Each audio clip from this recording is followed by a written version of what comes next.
અંકલેશ્વરના બિસ્માર રસ્તા મુદ્દે કોંગ્રેસ પ્રાંત અધિકારીને આવેદનપત્ર પાઠવાયું હતું. કોંગ્રેસ કાર્યકરોએ રસ્તા સુધારો અને ભ્રષ્ટાચાર બંધ કરો જેવા સૂત્રોચ્ચાર કર્યા હતા. શહેર અને તાલુકામાં રસ્તાની બિસ્માર સ્થિતિ અને પ્રી મોન્સૂન કામગીરીમાં થયેલી બેદરકારીના મુદ્દે જિલ્લા કોંગ્રેસ આજે વિરોધ પ્રદર્શન કર્યું હતું. તો પાલિકાના શૌચાલય કૌભાંડની તપાસની માંગણી કરી હતી.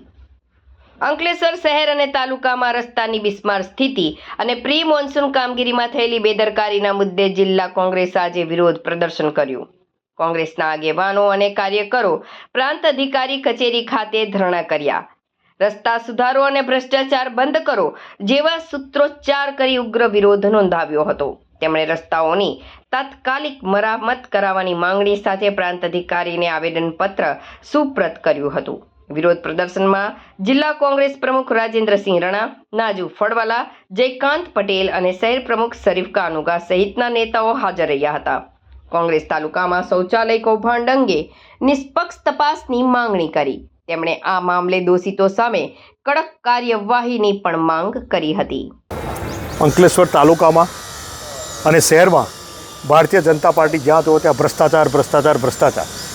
અંકલેશ્વર શહેરમાં અને તાલુકામાં 40 વર્ષથી ભારતીય જનતા પાર્ટીનું રાજ છે. ગુજરાતમાં 32 વર્ષથી એઓનું રાજ છે.